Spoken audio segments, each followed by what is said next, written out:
Hi friends, welcome to Chennai food. வீட்ல இட்லி தோசை மாவு இல்லாத நேரத்துல என்ன டிஃபன் செய்யறதுன்னு யோசிக்காம சட்டுன்னு இந்த டிஃபனை செஞ்சு கொடுத்துறலாங்க. ரொம்பவே டேஸ்டியான கோதுமை அடை தோசை எப்படி செய்யறதுன்னு பார்க்க போறோம். வாங்க பார்க்கலாம்.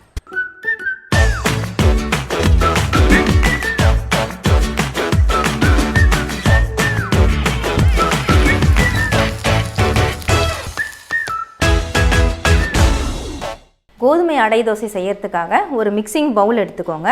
நான் 200 கிராம் அளவுக்கு கோதுமை மாவு எடுத்துருக்கேன், அதை சேர்த்துக்கிறேன். 1 டேபிள் ஸ்பூன் அளவுக்கு வறுத்த ரவை அதையும் சேர்த்துக்கலாம். தேவையான அளவு சால்ட் சேர்த்துக்கோங்க. நான் 1 டீஸ்பூன் அளவுக்கு சால்ட் சேர்த்துக்கிறேன். இது கூட நம்ம காய்ச்சி ஆற வச்ச பால் 100 ml அளவுக்கு சேர்க்க போகிறோம். பால் சேர்த்துட்டு செய்கிறதுனால டேஸ்ட் ரொம்பவே நல்லாயிருக்கும், அதனால் பால் சேர்த்துக்கலாம். பால் சேர்த்துட்டு மிக்ஸ் பண்ணிக்கோங்க. கூட கொஞ்சம் கொஞ்சமாக நம்ம தண்ணி சேர்த்து கலந்துக்கலாம்.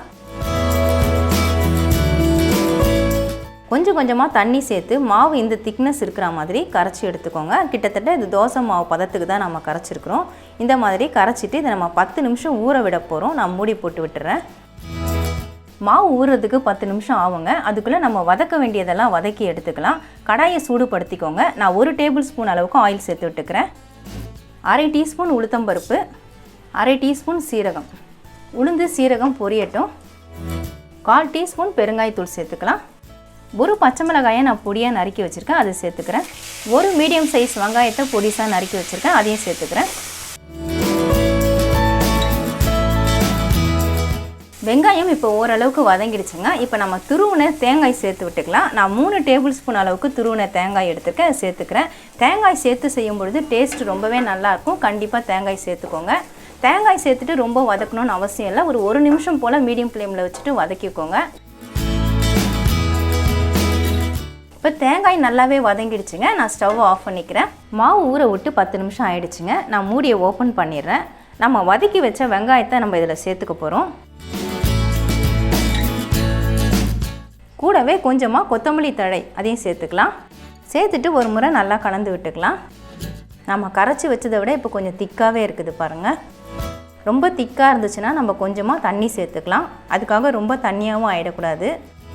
பாருங்கள், இப்போ ரொம்ப திக்காக இருக்கிறதுனால நான் கொஞ்சமாக தண்ணி சேர்க்குறேன். சேர்த்துட்டு நல்லா இந்த மாதிரி கலந்து விட்டுக்கோங்க. அவ்வளவுதாங்க, நமக்கு மாவு ரெடி ஆகிடுச்சிங்க. இப்போ நம்ம தோசை ஊற்ற ஸ்டார்ட் பண்ணிடலாம். தோசை தவாவை சூடுபடுத்திக்கோங்க. நம்ம மாவு கொஞ்சமாக அள்ளி இதில் சேர்த்துக்கலாம். நான் இந்த கரண்டியில் 1.5 கரண்டி மாவு ஊற்றிருக்கேன். உங்களுக்கு எந்த அளவுக்கு பெருசாக வேணுமோ அந்த அளவுக்கு மாவு சேர்த்துக்கோங்க. இப்போ கொஞ்சமாக ஆயில் சேர்த்து விட்டுக்கலாம். ஒரு பக்கம் வேகட்டும், வெந்ததுக்கப்புறம் திருப்பி விடலாம். இப்போ நம்ம தோசையை திருப்பி போட்டுக்கலாங்க.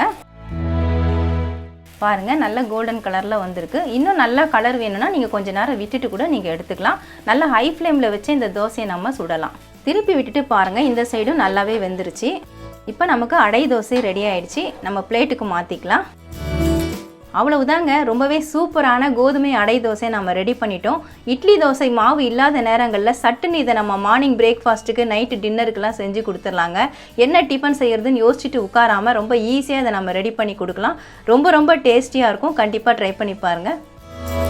கோதுமை அடை தோசை எப்படி செய்யறதுன்னு வீடியோவில் பார்த்துருப்பீங்க. ரொம்பவே டேஸ்டியாக இருக்கும். கண்டிப்பாக ட்ரை பண்ணி பாருங்கள். உங்களுக்கு இந்த வீடியோ பிடிச்சிருந்தா லைக் பண்ணுங்கள், ஷேர் பண்ணுங்கள், சப்ஸ்கிரைப் பண்ணுங்கள்.